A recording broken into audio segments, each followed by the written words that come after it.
So it is 5:30 and I am calling this meeting to order. First, a reminder that meetings of the select board are meetings conducted in public. They are not meetings of the public. Nonetheless, members of the public shall be afforded reasonable opportunities to express opinions about matters conducted by the select board so long as order is maintained.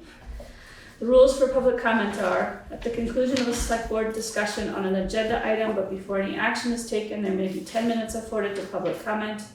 Comments made by the public must be addressed to the chair or to the select board as a whole, and not to any individual members of the select board or members of the public. Members of the public must be acknowledged by the chair before speaking. If a member of the public has already spoken on a topic, they shall not be recognized again until others have first been given the opportunity to comment. Order and decorum shall be maintained throughout the meeting. Personal, impertinent, threatening, or profane remarks will not be tolerated. For those who are participating via Zoom, please note that chat is not an appropriate avenue for public comment. All public comments must be made verbally when acknowledged by the chair. Please silence all cell phones, and a reminder to all that this meeting is being recorded and may appear on the internet. And we have Nate with us virtually today, so I'll try to remember to make sure that you have ample time to input any questions or comments. But if I don't, Nate, just speak up. Okay, so are there any adjustments to the order of the agenda? I have none. Does the select board have any adjustments to the order of the agenda? Okay. Next is approval of minutes. Make a motion to approve the minutes of August 7th, 2024. For a second? Second. It's been moved and seconded to approve the minutes of August 7th, 2024. Any questions or changes?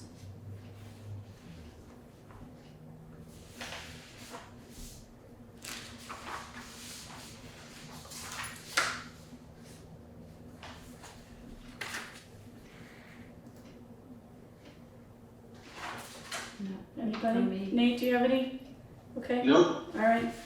And we were all here, right? I was here via Zoom, okay. So hearing none, all in favor? Aye. Any opposed? Okay, next up is warrants to the treasurer.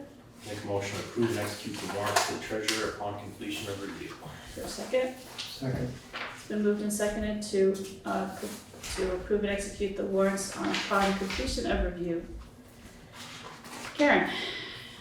Payroll warrant dated August 23rd, 2024 in the amount of $27,236.40.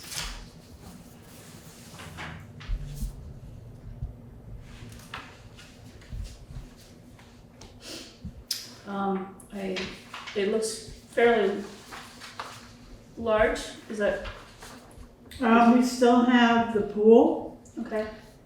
We do have the rec department on here as well, one person. But other than that, there were a couple people that had more time at the pool because there were a couple guards with COVID, Oh, okay. so. All right. Any other questions about payroll? Just putting it out there in disclosure that I check on here for my hours at the fire department. Okay, sounds good. Next up is the accounts payable. Accounts payable dated August 10th through August 23rd, 2024 in the amount of $79,517.69. On this warrant, you will see some names. Those are people who helped out at the elections. Okay. KRT appraisal is on here. Should be The the last biggest- one, right? I'm not sure about that. Okay. There might be one more. All right. And, but yeah, normal. WW Building Supply. 44. Hang on just a second.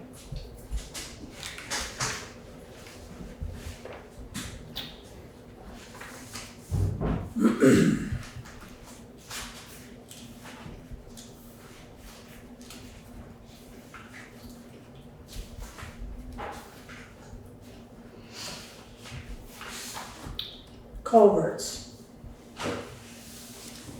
Oh, Should have known that. Culverts from there. Yes.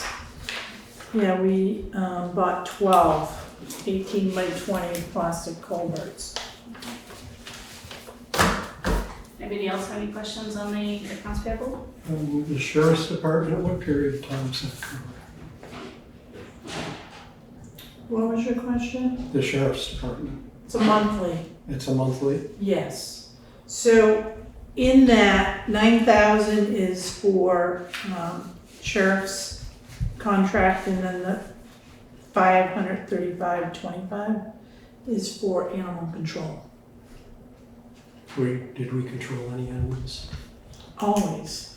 Hopefully everybody else controls their animals, so we don't Right. have to. Right. All right, so are there any other questions? Nate, do you have any questions on the warrant?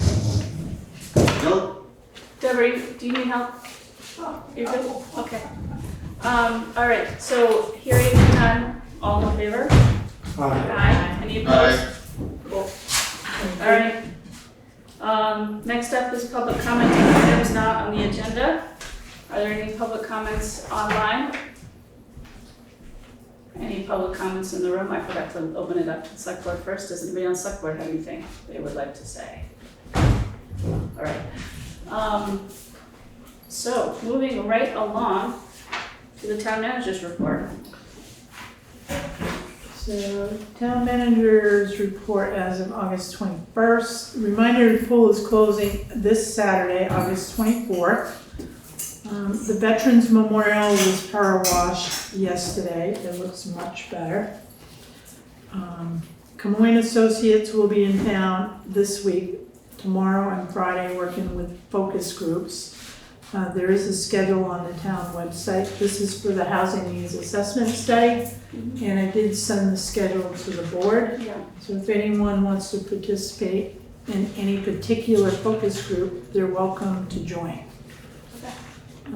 Request for town hall renovation architectural services is due on September 4th. There's a walkthrough on August 28th for potential consultants. My office has had several appointments with potential human resource consultants. Some consultants have just a platform for tracking projects, time, complaints, grants, etc. One company has both, which would be ideal, but costs might be prohibitive. Sharing an HR person with another town might be an option, but may not happen this fiscal year. I'm gonna touch base with Vermont Leagues of Cities and Towns again. I'm just not feeling the love. From them or? Yes. Yeah. So, I'm gonna keep working on this, Okay. because it's important. Yeah, definitely important. I met with several town managers on Thursday last week in Windsor. This is a great networking group for me, and I came back with some new contacts and a plan to move forward with a shared zoning administrator. Everything takes time, but this piece is promising. So I'm very thankful that I have a network. Nice. Okay. We are preparing for the audit. September 16th, the auditor will be in-house. Also preparing for budget season. Draft budgets, asset lists, and capital plans were sent to department supervisors.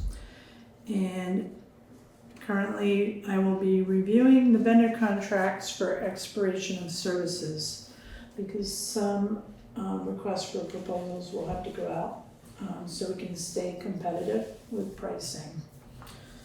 So there's a lot going on right now. Town fair is October 2nd at Killington. Early registration ends August 30th, which is next week. And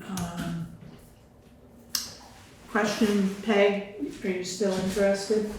And my second question is, will the select board be moving the October 2nd meeting? I think, unless a majority of us don't want that to happen, I think it would be wise to do that. Okay. I will need to know before next week who wants to attend town fair.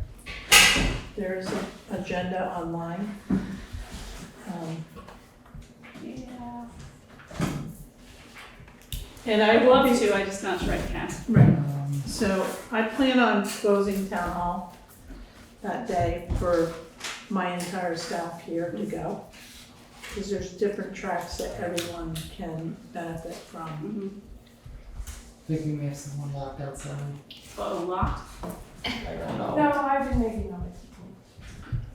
It shouldn't be locked, but Let's just make sure. Nothing, oh yeah, there is someone out there. It's your fire chief, I think. Oh yeah, we should lock him out.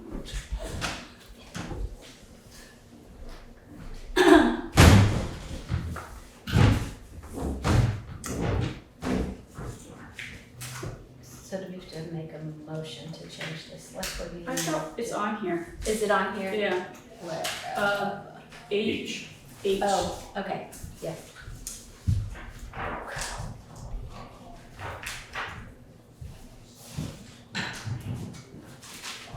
the door was not locked. Oh,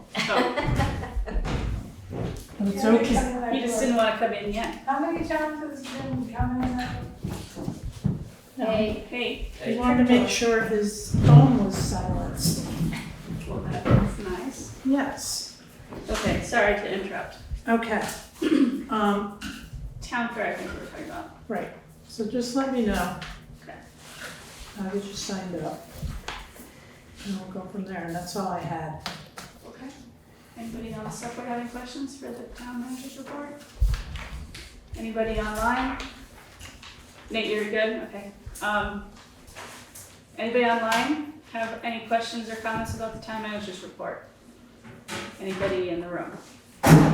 All right, moving on to boards, committees, and commissions. We don't have anything under there, so we'll go to select board new business.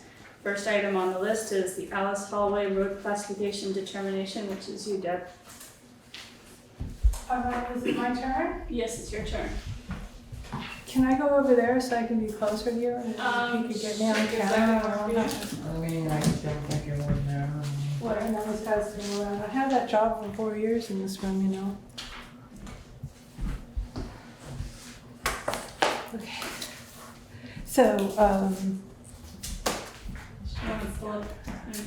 I don't have a loud voice and I just don't want to have to yell. So. Oh. That's up here. Okay, I have a really interesting thing I want to share with you. I took these in my garden today.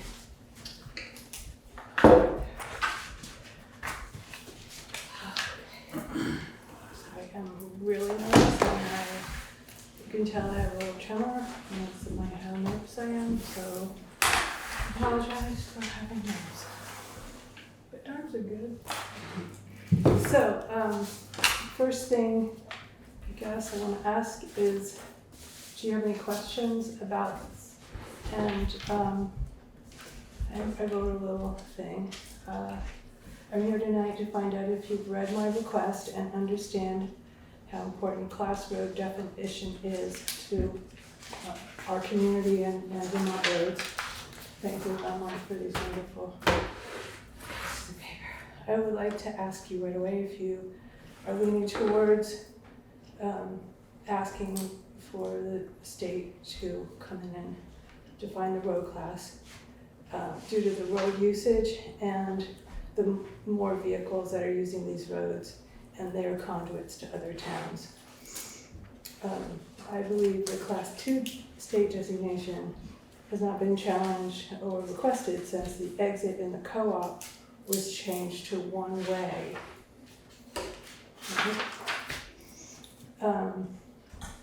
If we already have development in a tiny village district, as you all propose, now would be a be the time to address this issue, making sure our streets are safe for all our traffic and pedestrians. And I don't know if you watched the select board last night in Brattleboro, but my favorite quote of the night was Jeremy Evans saying, "Parking lots cause accidents." So, I know it has to do with mapping, and just to sort of explain to you, could you just bring the heart rate down a little bit? I designed this map for the Putney Craft Tour, and this is a map of Putney, where the neighborhood designation area is, and a little heart here for where I live, okay? And then I have this wonderful LiDAR map of Putney, which I think is so cool. And you know, Karen has a really big map right behind her desk that shows the class 2 and class 3 designation roads. And you can't unsee this now, but this is how I kind of picture our town, okay? It's there, and then it became Georgia. Okay. So, maps, I've thought about them a lot. I actually proposed the circle idea for, it goes this way, for Carol Brown Way. That was 3 years ago I came to you. And I had actually borrowed the design from in front of Cheshire Hospital in Keene. So this is what we have now. It's a bunch of triangles that really don't make any sense and are very dangerous, and they're high crash areas. And I would really love it if we could also someday, work towards that, because then you could make the exit of the co-op 2 ways and move the driveway down west, and then you wouldn't need Alice Holway Drive, to exit the town. Everyone could go out that way. So just give you a sense that that map that I just showed you, for 3 years, I have drawn a map that each one is different, and this is for the Putney Craft Tour, of course. And so I kind of know the area. I've only lived here, did I write down there? 17 years. I've lived 7 years, but how many of them have I lived here in Putney? Quite a percentage, wherever those papers went. My landmark college back there. So I'm very, very connected to the community. I've lived here 30 years, since 1999, and I lived here 5 years when I went to college. I tried to leave Putney, but they pulled me back in, okay? So I do these things for the creative sector in town. I've designed them for free every year. That's how I support the creative sector. I also would like to share with you this, I don't know if you've seen this, my 3D map of Putney, which shows the elevation. We're 340 feet from the bottom of the ravine there across from the co-op, the border of our town. It's 340 vertical feet to the top of there, which is right behind your place, right? And so when you look at this map, you can really get a sense of how isolated we are from anywhere else. This is a ridge. I live here somewhere. And so you really can't, I don't know my neighbors that live on the other side of this ridge. I only have these neighbors down here. And so I actually made a cake that I think some of you ate, right? That was a map of Putney, and it showed blue lines and red lines. So the blue lines are what I consider the arteries, okay? This is what brings stuff into town. And then the red ones are these veins that take people out of town. So these roads, which essentially do connect people, they're, what is it called in here? Arteries that connect people to other towns. I believe they should be classified as a 2 officially, that we really need to work with the Vermont Department of Transportation, and I have the information right here they've sent me, which I don't know if you got this. Because all I did was take the information off of the website. Yeah, it's in the orange book. Well, these are the different pages, so I think Then they don't number them like pages, they're 13.4 and 13.9, and I don't know, but this is what Mark Pickering and my transportation told me I needed to do if I wanted to have that happen, and that, you know, the select board would need to support that idea. Okay, so essentially you're asking us to undertake a study to reclassify the road from class 3 to class 2. No, the study would be to determine whether it should be a class 2 road. Okay. Yeah, that's all it is. And so the fact that it meets the definition of class 2 road. To what purpose though? Well, there are some benefits there. There's, if it's a class 2 road, we can get money from the state to help fix them up. And I live on Old Depot Road, and I'd be happy to allow a sidewalk on my property. I mean, really take it by eminent domain, whatever you need, because I think that that's where people walk in this town. They want to do the loop. There's a 3-mile loop. We all know what it is. And there's people on that road with dogs and walking side by side. Every day I leave my driveway, there are people walking there, and there's no sidewalk. So Route 5. Old Route 5. Old Route Right. 5. Old Route 5. Not Alice Holway Drive.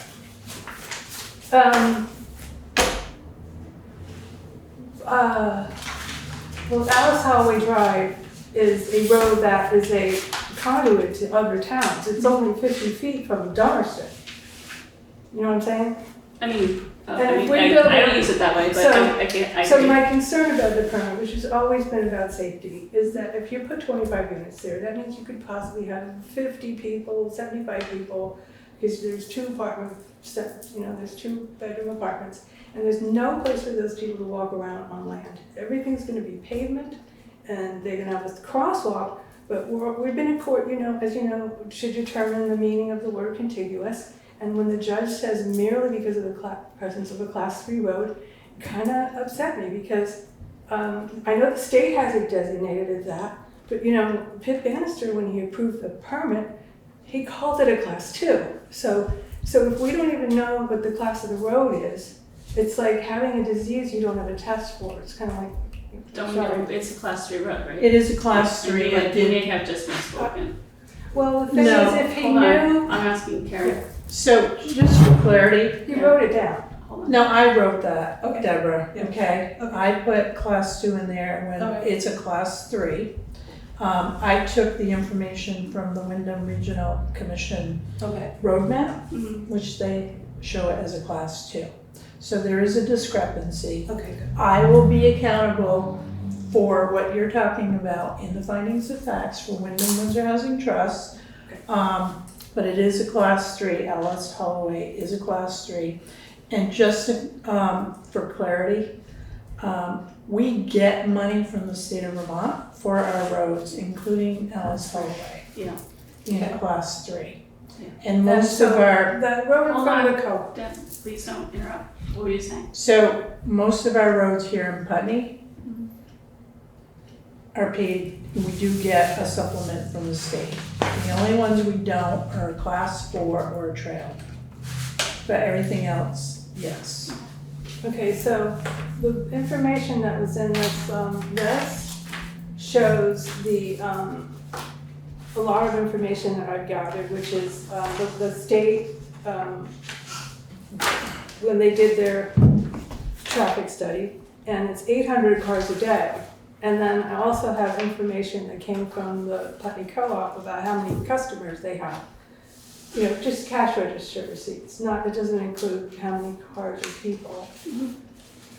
Anyway, so this is a little bit more about that. So every other paved road, almost, there's only 1 or 2 that are not classified as a 2. And my feeling is that was fine 10 years ago, 20 years ago, when we had 2-way traffic and there wasn't as much traffic. But right now we're seeing a lot of traffic. And we're seeing people that want to walk on Carroll Brown, on Old Route 5 South. They come from the co-op.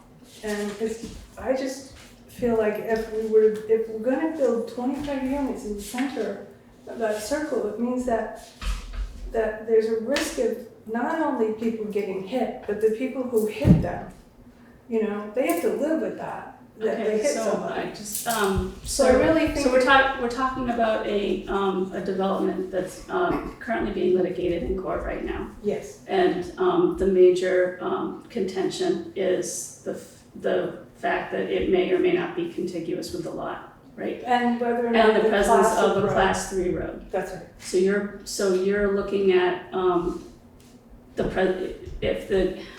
I'm wondering where you're going with this. So Are you what I saying that want- a class 2 road would not allow for a development? Or are you saying that you're more concerned about safety, in which case there's probably a lot of different ways that we could address that? I just want to be clear about this because Yeah, I'm absolutely. personally not in favor of messing around with classification while that parcel is under litigation. I'm not asking for that. I'm asking for you to okay a study to see if it should be a class 2 or a class 3. Like, you have the evidence. Let's do the study. You know, we asked for these kinds of things when the permit was first presented, and was never, no one ever got back to anybody on that. They just permitted it.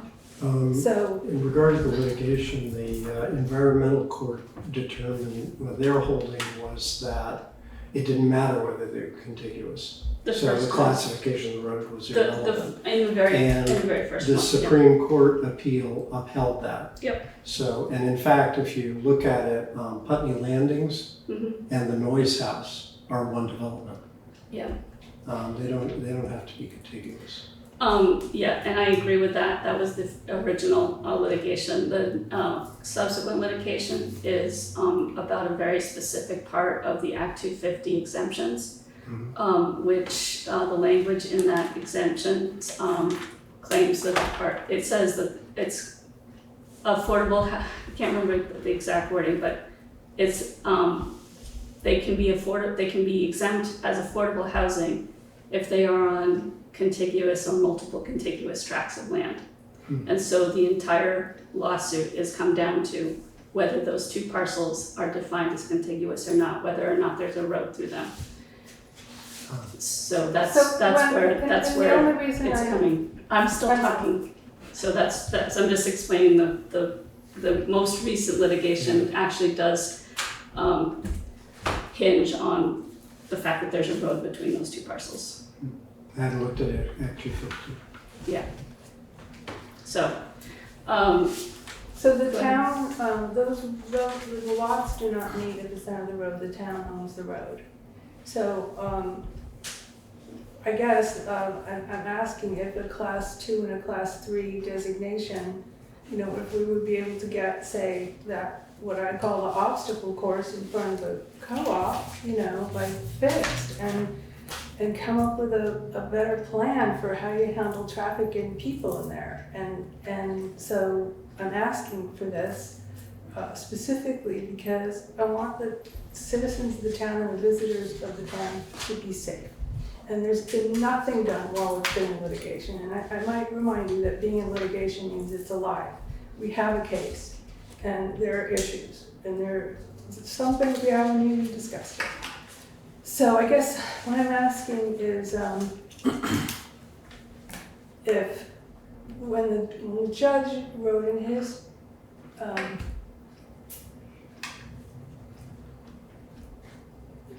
decision, merely because of the class 3 road, it triggered me. Like, maybe if it was a class 2, if it was a road that was designated as an artery that brings people to other towns, or a through road. And what I'm saying is that road down there, there's one in here that shows the town, okay? Right? And all the people that live here and all the people that live here, they come down, the people that live out here, if they don't want to drive right through here, because there's only this one way to leave town. I mean, you know, you can go north and you can go out into the woods, but to leave town, people come through this road and go that way because they can't go out at the co-op. So either put the circle idea forward, fix the two-way thing. I believe the circle. idea has, is at V-Trans. It is. It is. So Peg, go ahead. Yeah, I'm concerned because we're getting really confusing messages Mhm. about what the issue is here. Yeah. Whether, we're clearly getting the message that maybe if we can change the classification, we can stop the housing project. So that's one message we're getting. Deb, please do not interrupt. And the other message we're getting is I'm very concerned about safety of anybody on any of those town roads in or around the co-op. I'm all for looking at safety issues and considering safety of that area of town. It's not clear to me that the classification of the road has anything to do with safety. Right. Or would prevent us or increase our ability to be able to make it more safe. Sure. So therefore, I would like to focus on the safety of the area and not on the classification of the road, because that seems to be really what what might potentially be a concern to us as a select board. I agree with you. Karen? I just want to remind the board also that the planning commission is very active with many different projects. We looked at a sidewalk study already. We also discovered Putney talked about a comprehensive street plan, That's great, yeah. which would encompass something like this. With everything that's going on right now. And V-Trans does have that rotary design Yeah. with some other supporting documentation. So that's out of our control, Right. time-wise. With appropriate planning and grant money, this will probably get looked at some point. Yeah. We just don't know when. Yeah. So I mean, I just want to remind the board that, there's definitely issues with that whole yes. conjunction of roads over there. So in time, But yeah, I think that my concern, I share Peg's concern that there's some attempt here to stop the litigation process by reclassifying the road. But I also think it's premature because we don't know how the litigation is going to pan out. And if those units do get built, realistically, we don't actually know how people will use that road. So I think, in time, we should study that space and maybe, come up with some traffic calming or close part of it down or do what we need to do to make it safer for everybody. But I think it's premature myself. What does the rest of the board think? The safety issue, I'm sort of, the rotary, the roundabout is entirely out of our control because Route 5 is a state highway. Yeah. So the V-Trans isn't going to figure that one out. Right, the best we could do is just give it to them and say, we think that we'd like you to do this. Which, I think that proposal has a lot of merit, but I don't think we carry a lot of weight. No.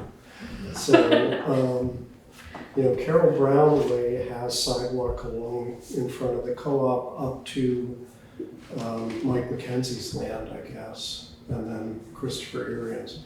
The bigger issue, and I think this was brought up before us a few months ago, is actually Old Route 5 being dangerous. Yeah. Alice Holloway, because it's so wide, Yeah. isn't a real problem to avoid pedestrians on. You get up to the throat there by Old Route 5 at Christopher's land, and that gets a little dicey for Carroll Brown. But really, I think Old Route 5 is, I more often encounter people walking along there and walking dogs and walking three abreast and all of that on that road. Yeah.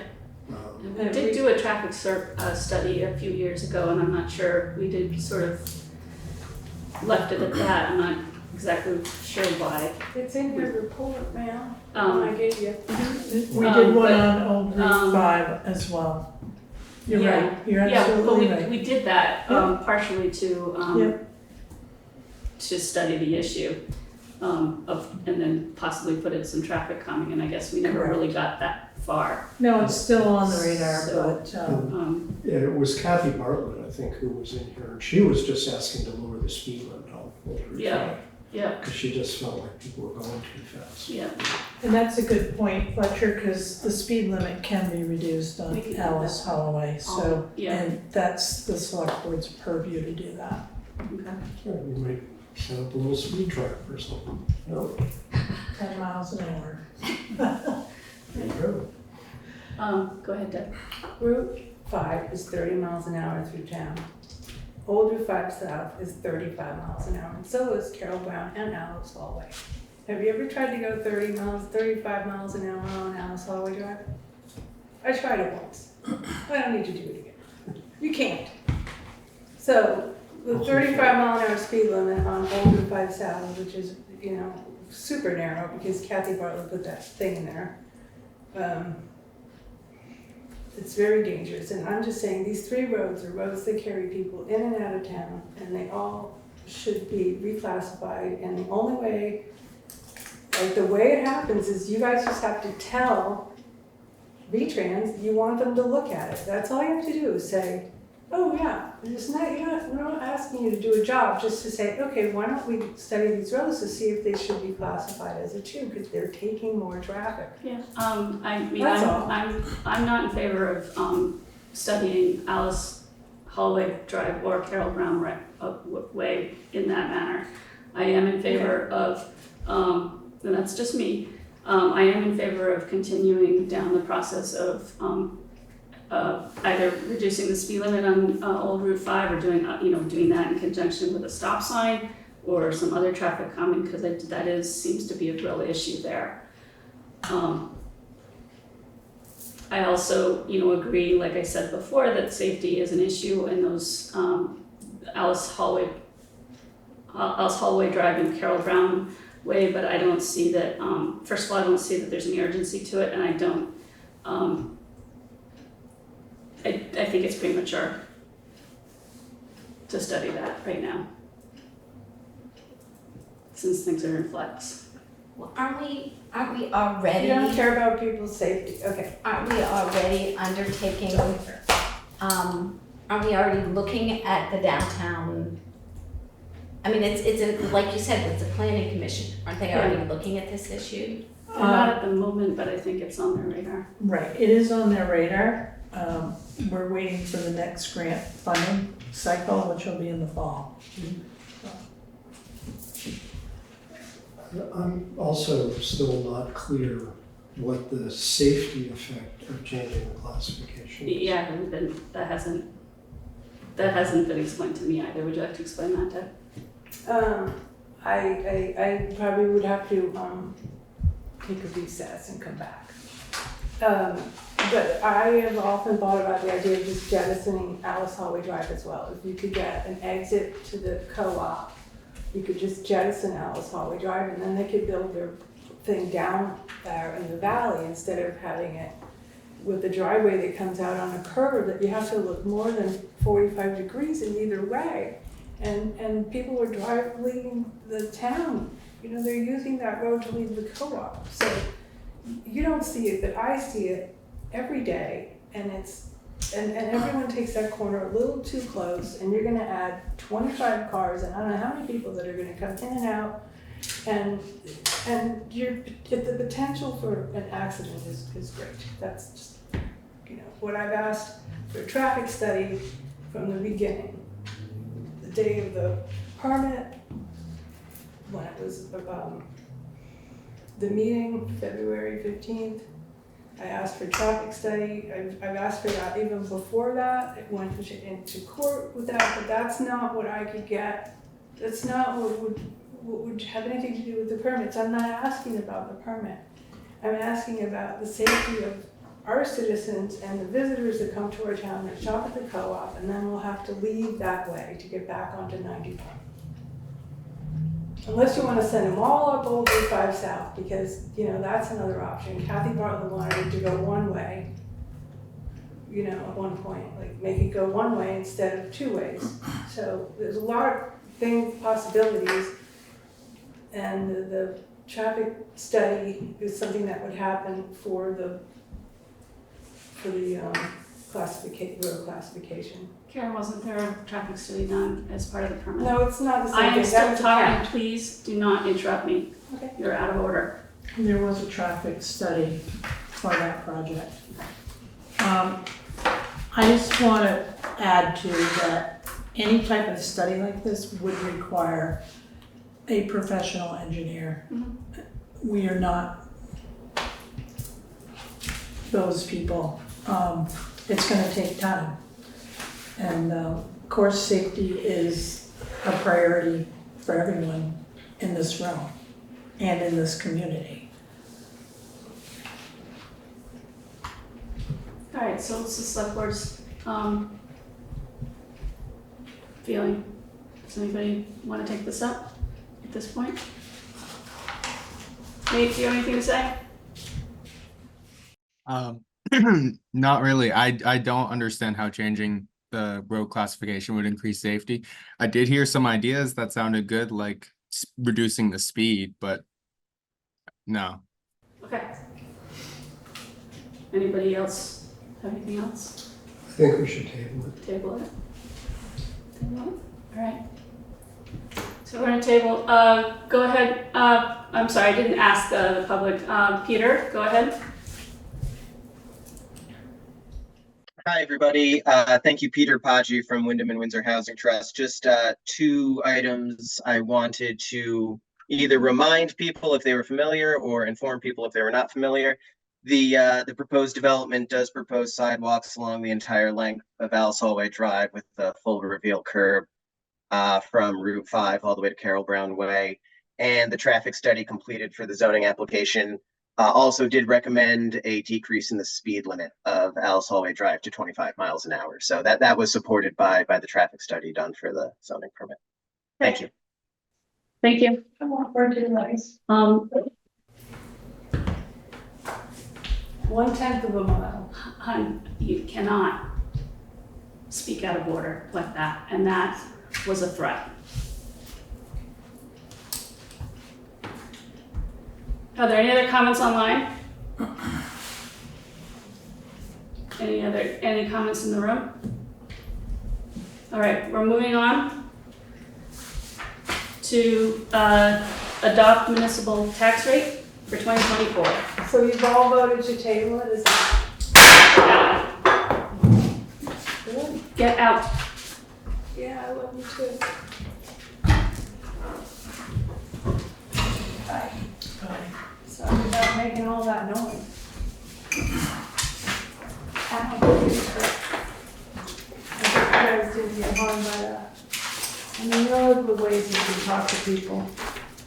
I asked the question, did you decide you're gonna Are table you it? out? Are you out? I am out. I've moved you out of order. You need to leave now. We have actual business we need to accomplish.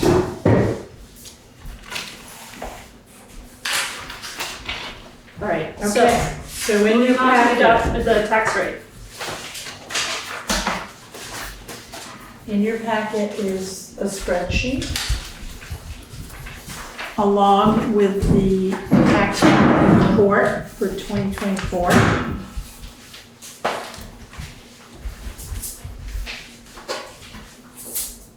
So what I'm looking for from the select board this evening is to adopt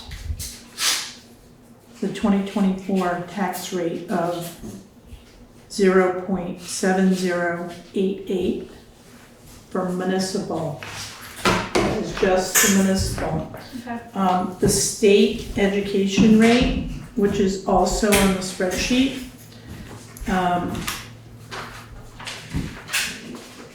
which is set by the state, which is a given, we cannot change that.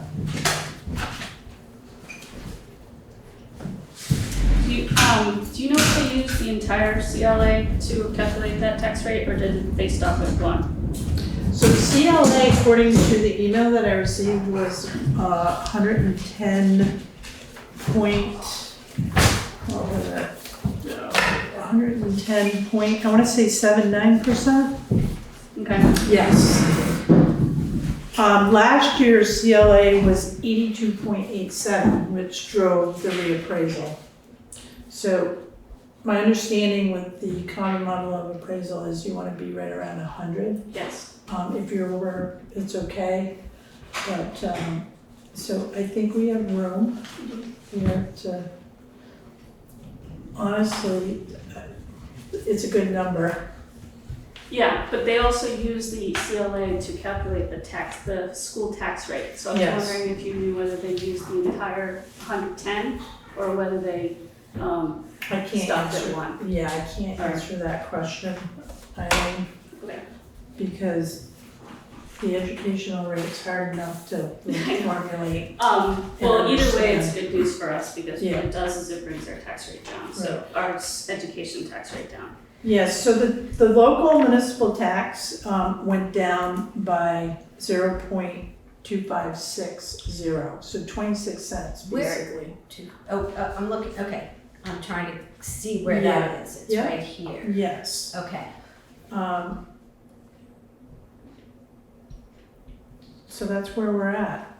Last year, it was 0.9648.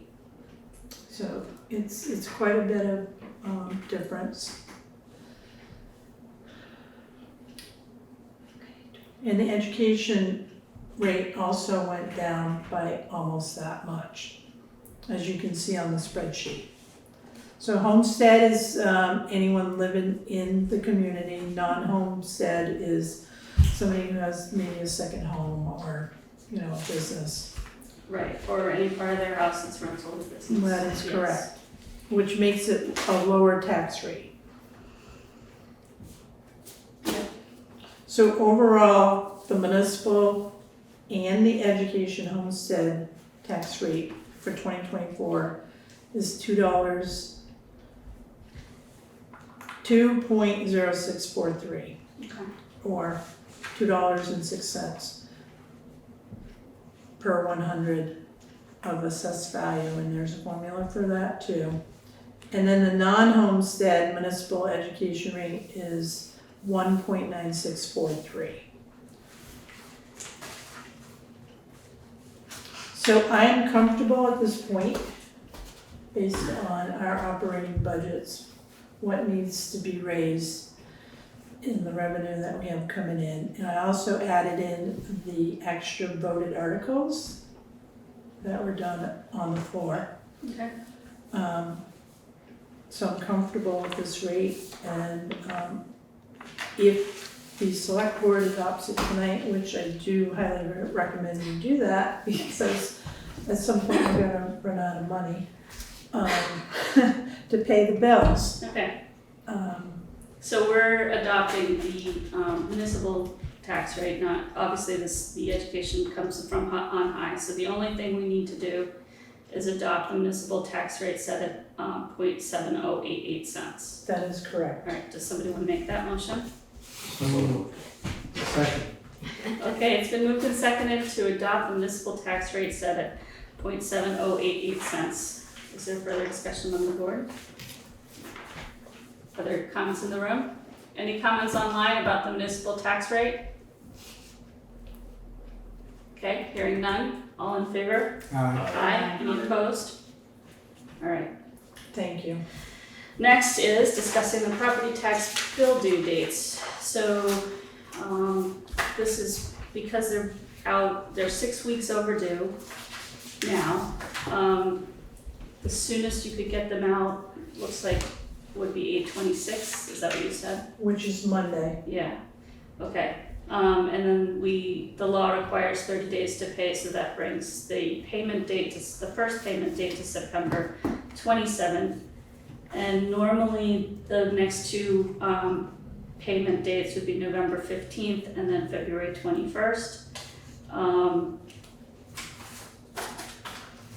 The original idea for spreading them out was to reduce the pain and, give people time to save up enough money to pay the next installment.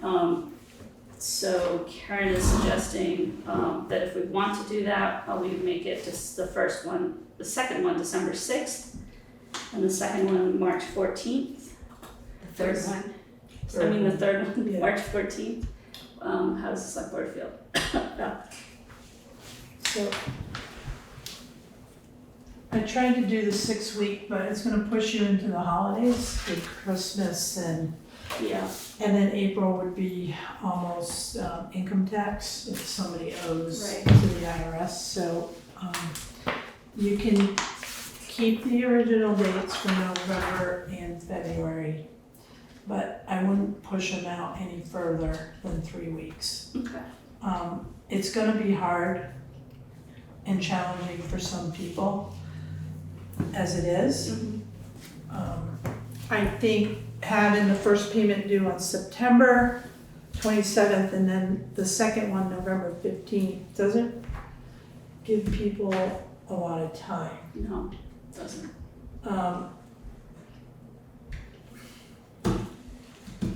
So it's up to the board how you wanna. Anybody have an opinion? My opinion is that we probably should push them back a little bit. I know I, for one, need the extra time, so, personally, so I assume I'm not the only one in that boat. How's that gonna work from your end in terms of cash flow? Well, we have to pay school tax, so we have 15 days or 20 days after the first collection. Well, after each payment, we have 20 days by state statute. The first payment, once we get the first payment, people are already paying, not knowing what their tax bill is. I think we're gonna be okay for September 27th, and then I would delay it a little bit, so December 6th and So you're March. saying that the school payment, is based off of our payment Yes. schedule? Okay, so that one wouldn't really affect us. No, Okay, no, I think we're gonna be okay. We have a couple loan payments coming up, but I think we're gonna be all right. The other thing too, I want the public to know is that tax payments, even though if you're slow to pay, the penalty, the 8%, is on that last payment. So even if you're having a hard time struggling, talk to me. We can work something out, but I don't want people to get nervous that, they seem closer. Well, they can spread them out. okay. So we could, with those dates? Sounds like a plan. All right, then can I hear a motion to change the collection dates as the tax rate adoption is 6 weeks later than normal to the following dates, which should be December 6th, 2024 and March 14th, 2025. So moved. Second. All right, it's been moved and seconded to change the collection dates as the tax rate adoption is 6 weeks later than normal to the following dates, December 6th, 2024, March 14th, 2025. Is there further discussion among the board? Are there any comments online? Nate might have a comment. Nate, do you have a comment? Yeah, more of a question about like the appeals. So if somebody appeals now or when we hear them and we're setting the tax rate now, how does that affect their payment? Go ahead. Their payment or the tax rate in general? The tax rate in general, I guess, sorry. Okay, so it's not gonna affect the tax rate in general. It goes into what's called E&O, we basically, it does change the bottom line, but we suck it up basically. As far as the BCA, if somebody's successful in the BCA and gets their personal assessment lowered, it will change their tax, it's amount of taxes they owe based on whatever the assessment is times the tax rate. So if they overpaid, they'd basically just get credited? I think so, right? They'll get a revised bill, and then if they've overpaid, they would see a credit, but most likely, we can apply it to the second or third payment as well. So, All right, thank you. you're Sure. welcome. Any other questions? Anybody online have any questions or comments about the tax rate? I mean, the tax dates, we already did the tax rate. All right, so hearing none, all in favor? Aye. Any Aye. opposed? All right. Good job, thank you. Okay, next is the information technology request for proposal, for proposals, review and award. This is that spreadsheet, so, thank you, Lisa, for typing this up and scoring these. She did a wonderful job, Yeah, and I'm very grateful that she did that because I wouldn't have found the time to do it. all right, so, Is there a typo in one of these, 500,000? where was that? No. No, I think that's what they proposed. Really? What was? I think they're thinking we're like this major city like Chicago I or LA or think something. So that particular one is a company out of India. A lot of on-site we're gonna get out of that already. No. That's it's airfare, that's what it is. Right. Housing. So Yeah, go ahead. would you like me to just speak a little bit? Yeah, go ahead. Yes, please. Okay. So the importance of these bids, from my standpoint, is, so the first 5 companies actually were on site to look at our equipment and to ask questions. They're local, and other than potentially a 3-year versus a 1-year contract, I think we're right in that range where we received that one proposal back in May. So I just want to let the board know that I expected that the cost would be in this range. Okay. So, and you know the situation with Vermont Digital. Yeah. So it is very important, and I highly recommend that we decide on a vendor this evening. So the scoring also is important. As you can see from the first 5, with CCI Managed Services, they're located in New Hampshire. All Service does our copy equipment right now. Oh, okay. And Imperium Data was also effective with their questioning and Okay. so for me, if I have to have a personal opinion, I have a strong feeling about CCI Managed Services. Some of these companies can offer a complete care package. I did speak to several vendors about renovating town hall. CCI can phase projects. So instead of doing everything at once, we're gonna do a little bit of it at a time. Because resources are gonna be, tight until we can budget for 25. Okay.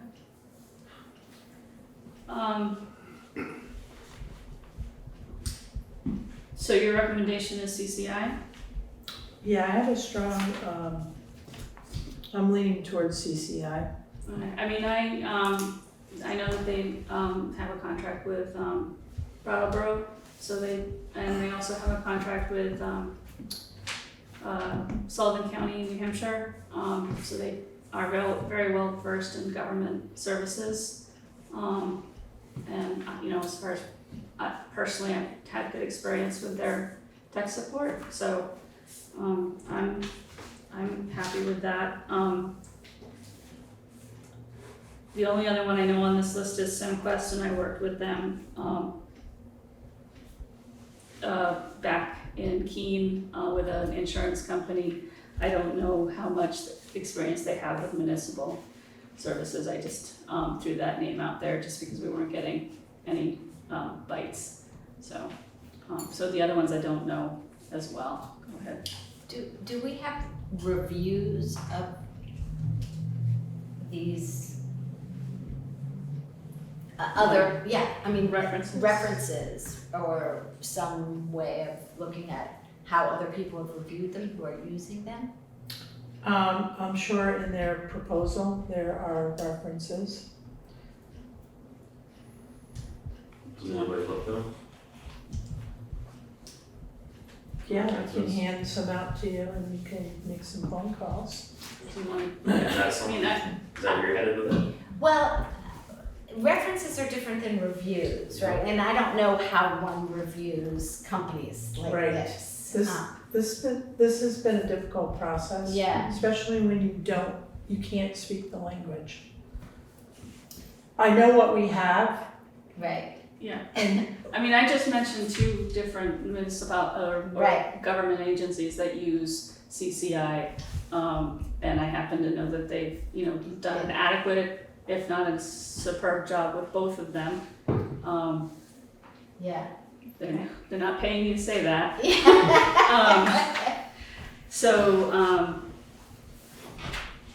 And I know that they do handle everything that we need. So they handle Outlook 365. They handle computer cycling, you know, server lifespans, things like that. They will do asset management if we ask them to. They're a full service. The only downside that Karen, you know, mentioned was that they're not 24/7, and I basically said, well, that's just that. What that means is that if your email goes down at 10:30 p.m., that's a sign that you need to go to bed. So we're not a hospital, we're not a jail, so Right. we don't need 24/7. So I mean, that was the only. And as far as the other ones are concerned, if Karen is recommending CCI, and I guess I am too. We could get references to the other ones if you want to, or we can. No, I mean, no, I'm comfortable. Okay. so just to also one more comment, CCI was the only company that actually physically went to the fire station. And to me, that was a plus. Mm-hmm. To look at the lay of the land, that's been, yeah. Mm-hmm. And they listened, they were attentive to what our needs are. Mm-hmm. And for me, they were a stronger candidate. And the other company, we didn't have anything 24 hours, at 8 to 5. I think we did. It was 24. Well, the other company we had, Yeah. no, they were just like on call. Yeah. All right, so.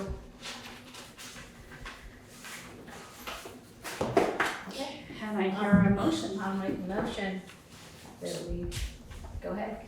Can you read it? Make a motion to contract with CCI Managed Services with a bid of $24,480 for information technology services, and to authorize the town manager to execute the contract. So moved. And for a 3-year contract. Yes. This is for a 3-year contract, yeah. Second. Okay. It's been moved and seconded to contract with CCI Managed Services with a bid of $24,480, 3-year contract for informational technology services and authorize the town manager to execute the contract. Is there further discussion on the board? Any discussion online? Any comments online? Nate, do you have any questions? Nope. Okay. Then hearing none, all in favor? Aye. Any opposed? Okay, done that one. Thank you. Yeah, it'll be good to have somebody in here again. Mm. Grants and aid, Putney Mountain Road contract recommendation and award. Aaron? Okay. So we received bids for the grants and aid Putney Mountain Road project. So Wyndham Regional Commission, we contracted with them through this grant for $1,500. They did the scoping summary. Basically, they looked at Putney Mountain with Lenny Howard, and they determined what needed to be done under this grant of $35,500. The town has a match of $8,875. So it's a total of $44,375. 4 contractors bid on the project, and the proposal was for 2 sites. So site 1 is the lower section of Putney Mountain Road, and then site 2 is above Leon Wood, 5 segments. So this particular RFP is for 1 site to be awarded on this grant. As you can see in your packets, there's a site 1 and a site 2. And that is on the very bottom line of each page. So don't get confused.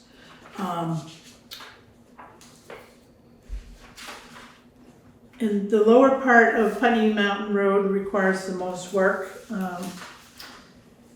The other point about this is that the highway department will close the road during the day from Holland Hill, the base of Putney Mountain, up to Leon Wood for the contractor to do the work and, not have to do traffic control. And it will reopen when the contractor is done at the end of the day. So on the bid sheet for site 1, I want to point out that there is a bid to do both sites at the very end of the spreadsheet. And this particular company bid it both ways.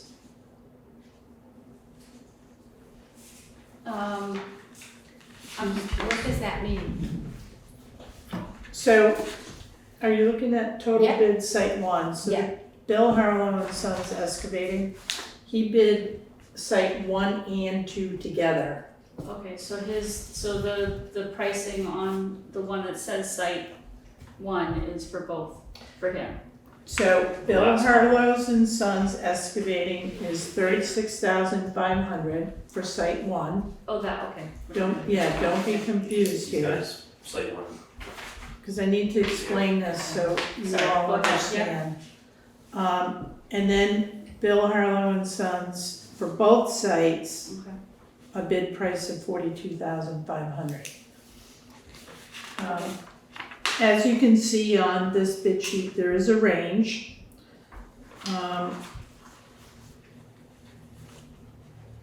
And I also spoke to Lenny Howard, who's on vacation, but we were talking about the bids.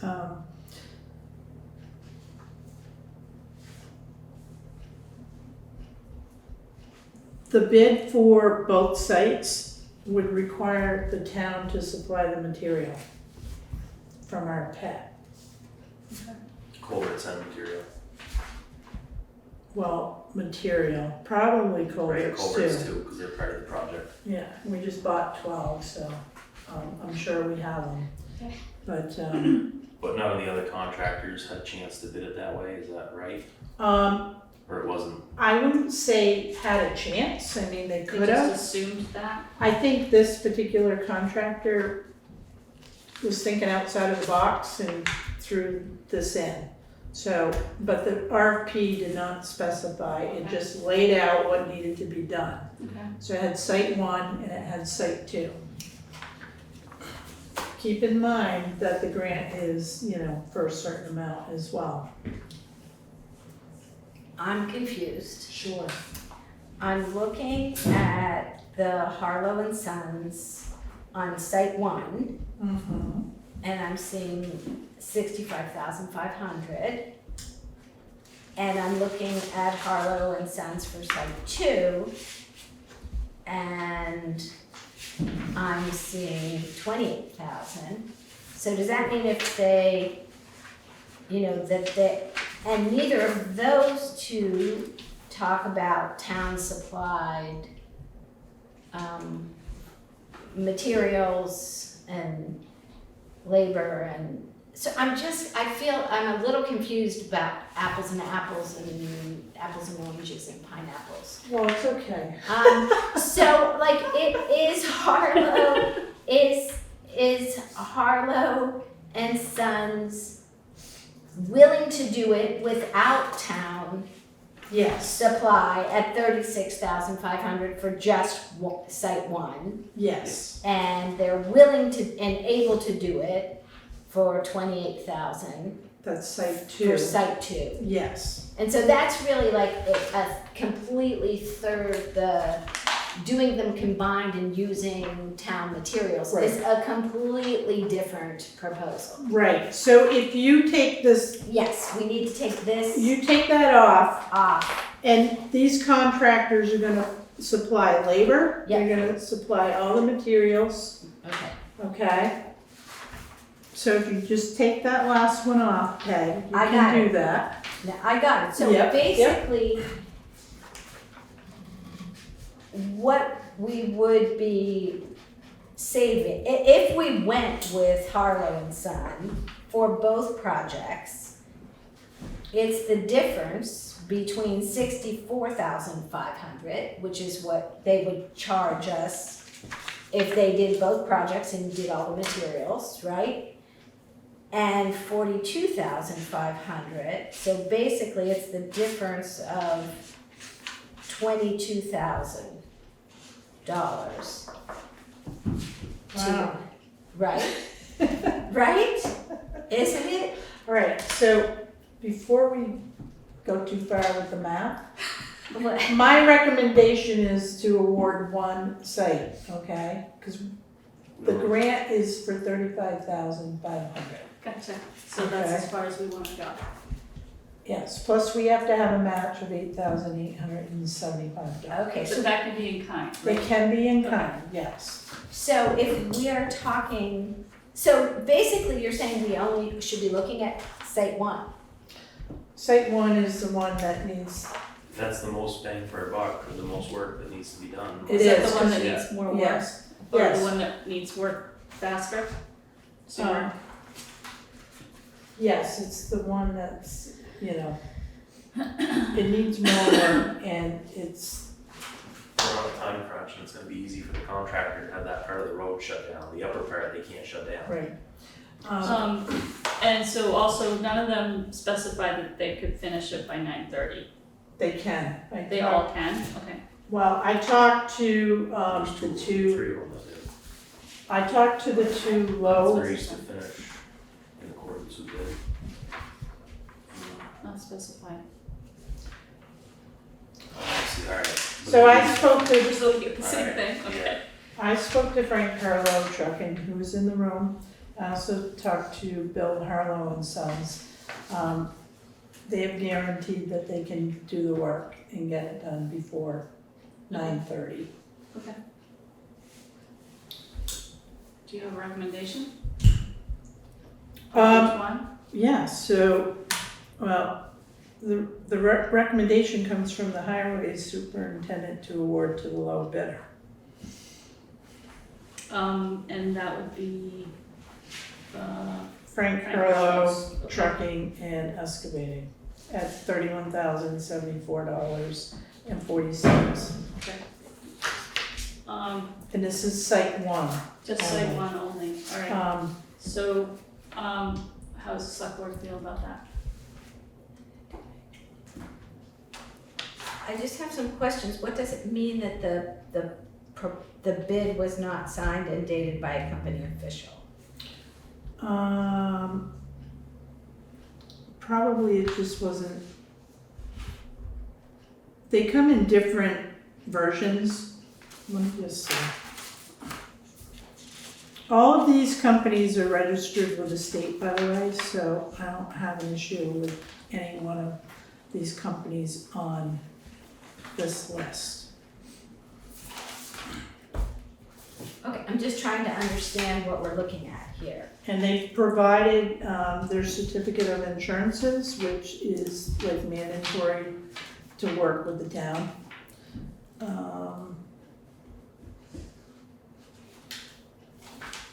And you have to understand too, these companies are not like, they don't have, like an administrative office. Right, no, No, right. I wouldn't have even asked if it wasn't Yeah. on here, Right. so I assumed there was some significance to it, or it wouldn't have been on here, so that's the only reason I'm asking. That's If it's just how not- she did her matrix up and just. put Yeah, it on if there. it's not significant, then It's I not really don't care. significant, because everything that I've looked at is legit. Okay, And they all met the deadline for Okay. submitting proposals. They have letterhead, with their bids, so I'm good with okay, it. yeah, it's not my, Yeah. I'm not concerned about And it, we're it not was just worried a about, question. we're not worried about proof of workers' compensation insurance, like that's not something No. that we, That's all part of the certificate of insurance, okay, so, which they have to provide us before they start, yes. okay, alright. And I do have the low bidders, certificate of insurance already. Okay.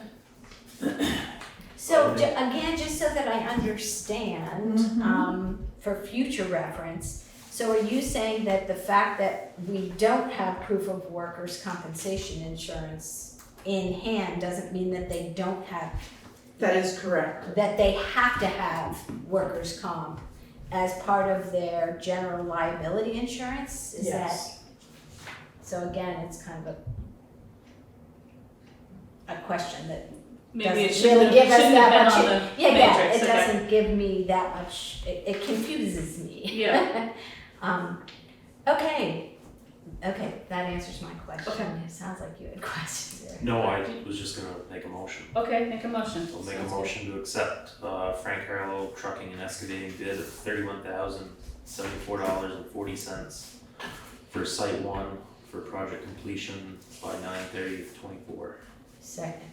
Okay, it's been moved and seconded to award the contract for site one for Harlow Trucking and Excavating in the amount of $31,074.40.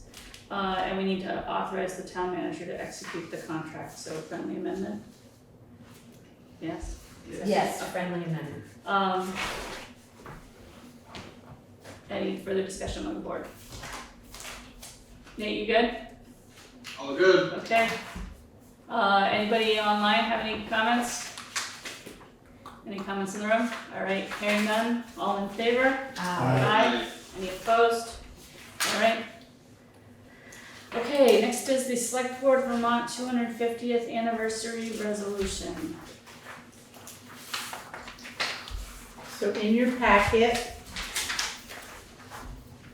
is a letter from Vermont 250th Anniversary Commission and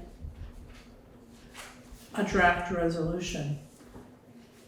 So I'm not sure if you reviewed it. You may want to table it to understand exactly what it's going to ask of the town.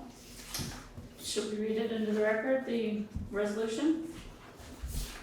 And then- Sure. And then table it if we want to? Sure. All right, so this is the Vermont 250th Anniversary Resolution, or proposed rather, a resolution of of the city or town of Putney, State of Vermont, supporting the Vermont 250th Anniversary Commission, whereas Vermont Governor Phil Scott signed an executive order to create the Vermont 250th Anniversary Commission on December 15th, 2020, to plan, encourage, develop, coordinate, and promote observances and activities to be held in Vermont in commemoration of the historic events associated with the 250th anniversary of the 1776 signing of the Declaration of Independence, the Revolutionary War between 1775 and 1777, the founding of Vermont in 1777, and the creation of the political foundations of the United States of America.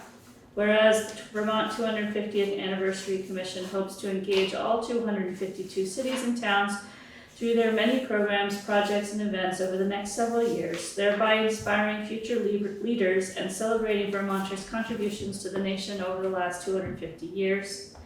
Whereas by adoption of the Vermont 250th Anniversary Commission, we hope to inspire Vermonters to learn from the history, legacy, and context of the past to build stronger communities for the future. Resolved that the town of Putney officially establishes a liaison or local committee made up of a diverse group of citizens or individuals to work with the Vermont 250th Anniversary Commission on any or all activities. The participants of the town of Putney are voluntary roles, and there will be no compensation for participation. An optional resolved, town of Putney may provide funding or planning or implementation of 250th related commemorations in their community or regions as available, and resolve that a copy of this resolution be sent to the Vermont 250th Anniversary Commission. Okay. So, did you have something to add? I personally think I'd like to table this for now. I'm a little concerned that they want us to create another committee. So I suppose we don't have to adopt the resolution as it's written anyway. We can change it however we want to. Right. So, does anybody want to take on changing this resolution or editing it? No? Table it. Just table it, all right. I guess we're tabling that one, Okay. all right, Save it for later. yeah. Well, I just want to say Yeah. one thing here. One is, I'm curious what the Historical Society thinks about this, like what their interest is. I would also be curious, Putney, Landmark College, I've been in meetings all this week, and a bunch of them have focused around designing a new major, a new history major. So we have, a bunch of folks on campus who are kind of pretty jazzed about, the history professors are kind of rallying to get a new major going. So I just wonder whether there might be some interest. Community, yep. Yeah, community interest Okay. in doing something.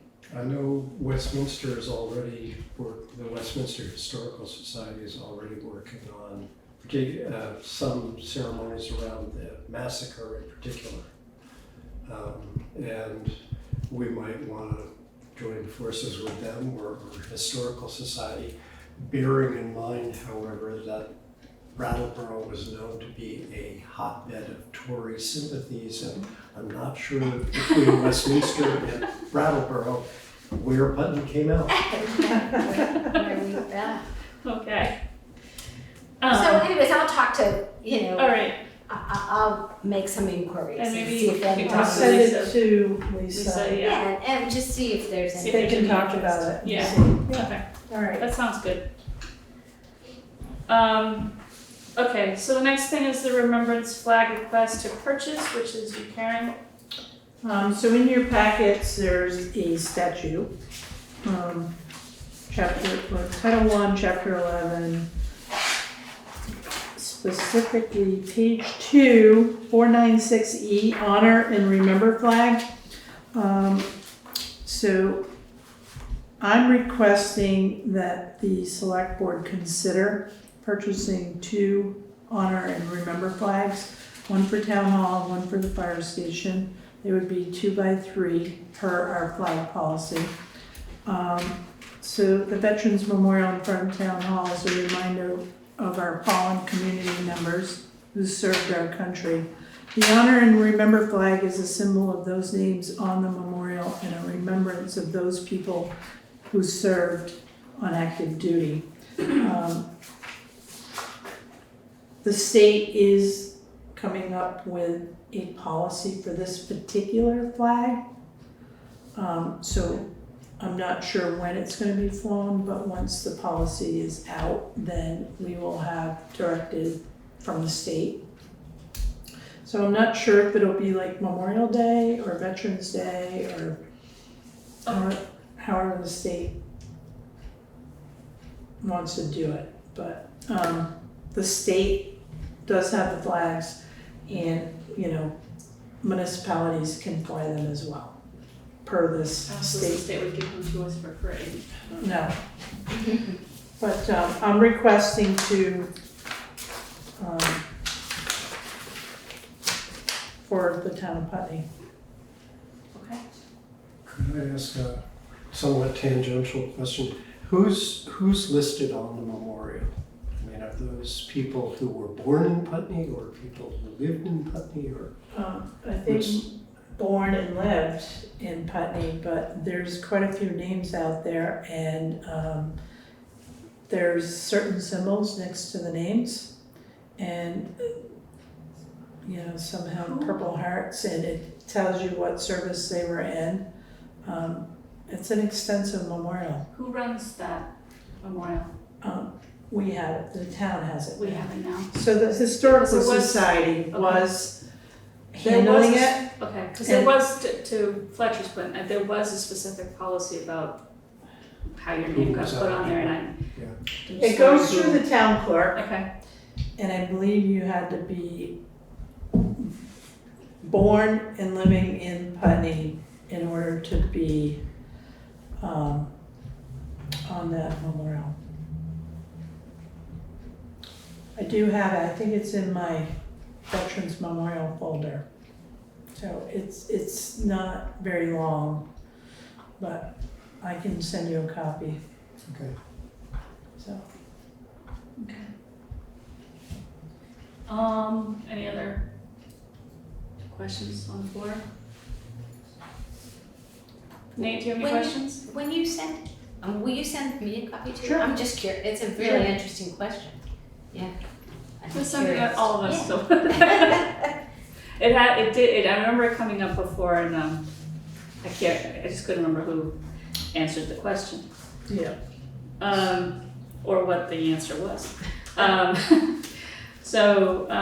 Okay, so can I hear a motion to approve the purchase of 2 Honor and Remember flags to be flown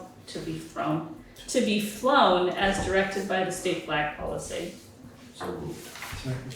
It's been moved and seconded to approve the purchase of 2 Honor and Remember flags to be flown as directed by the state flag policy. Any further discussion on the board?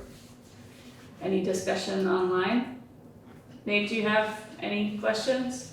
Nope. Good, all right. Then hearing none, all in favor? Aye. Any opposed? Okay, so the next piece is the holiday schedule, October 2nd through 4. It came to Karen's attention that Rosh Hashanah starts at sundown on October 2nd and ends at sundown on October 4th, and our regularly, the calendar's down. Our regularly scheduled select board meeting falls on that October 2nd. So I had proposed to Karen that we meet on October 1st. That does push the planning commission either to a different time or date. I did send an email to all the chairs of all of our commissions and boards and committees, warning them that these dates are dates that probably shouldn't have a meeting, and plus the select board was probably gonna steal October 1st. So that's my spiel. Can I just elaborate? Yeah, go ahead, I Karen. spoke with Sue Coakley, Planning Commission Chair, and they're going to have their October 1st meeting at the library. Okay.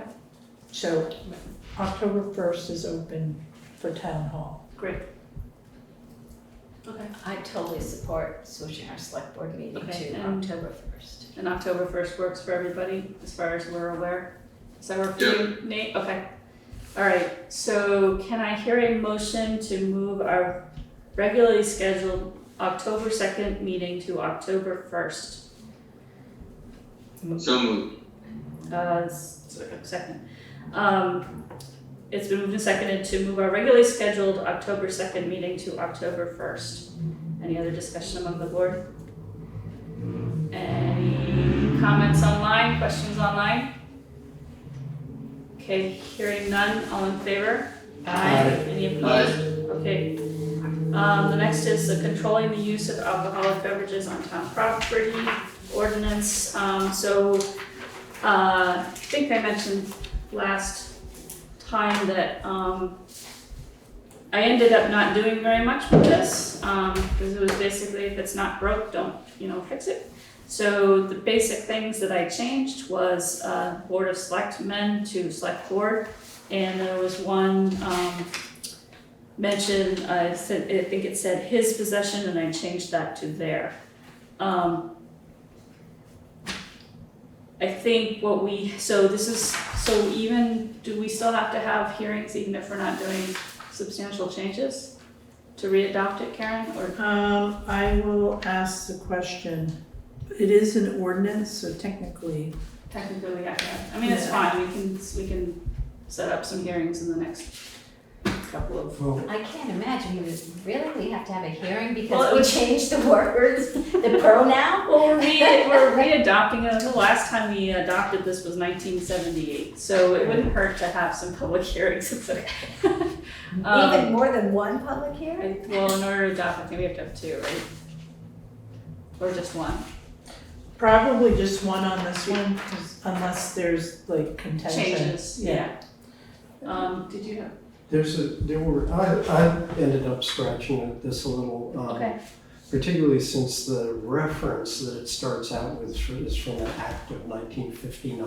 It is, And I hate things that reference, because it's not readily accessible to Okay. figure it out. In fact, Did you find it after? I acquired a copy of it from the state archives. Wow. So even the legislative council didn't have a copy. So, and when I looked through it, Acts of 1959, Section 1IJ, Section 2, Section 3, none of them say anything about this. Okay, so None this of is them totally grant wrong. the authority. Okay, So, it's I did not check to see whether they were, I and J. I is said that we have the authority to prevent riots. And J is that to remove public nuisances. It's so far, well, so the thing that I think we're really looking at is actually the statute, the enumeration of powers statute, which is 24 VSA, specifically section 2291-18, which gives us the power to regulate or prohibit consumption of alcoholic beverages in public okay, places. can you cite that again? 24 VSA what? 24 VSA section 2291 parens 18 close parens. Alright, with the funky, So I think it's already an inherent power. I don't know if we need to establish a separate ordinance, although it might I not don't be a know. bad idea if we want a law enforcement officer to enforce it. Right, So, right, but I think we should clean up the references. It's also, there's stuff in here, the malt beverages definition is anything between 1% and 6%. I don't know how Yeah. many of you were in college in the 1970s and remember Maximus Super, which has actually, some company is now manufacturing it again. It's a malt beverage with an alcoholic content of 8.9%. yeah, I've This- seen those It before. this would skip, so there's problems there. There's also, if you look at public place, Putney School District, there is no I such thought I thing took that out. anymore. Okay, I meant to take that So out. I think we need to close the gap on the malt beverages, but the prohibition also, She'd be unlawful to possess spirituous liquor, vinous, or malt beverages. There's nothing in there's a thing in the definitions that spirits, which I think really means hard liquor, fortified wines, liquors, anything over 14%. But it doesn't They don't have that something there. that says spirituous liquor. I assume it's trying to say the same thing, but I think if we're going to enforce an ordinance, we ought to make the language clear between the definitions and the Okay. prohibition. So I can go back and look at that a little bit more. And my other suggestion was that once we're good with whatever we change, that it goes to our lawyer Yeah. to make sure that we don't create loopholes like that you can have a malt beverage that has, 10% alcohol. Yeah. Well, anything on up to.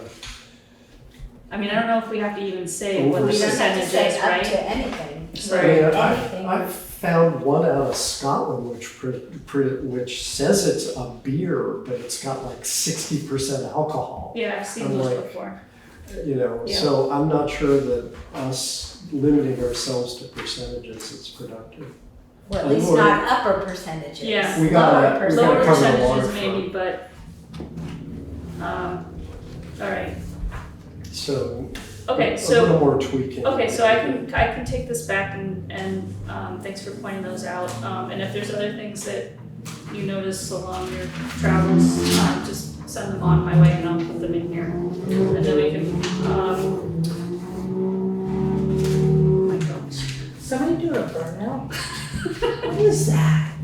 Is that on the road? Alright, somebody's having fun. Okay. Anybody else have anything else that they point out? Yeah. Section 5. So Brattleboro former is in this document, it's now the Commons.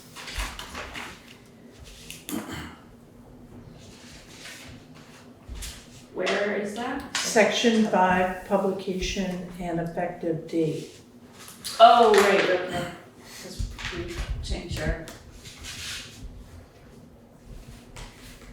Yeah, the only other thing I would be concerned about is, obviously the law has changed. So as long as if we reference anything, it's up to date.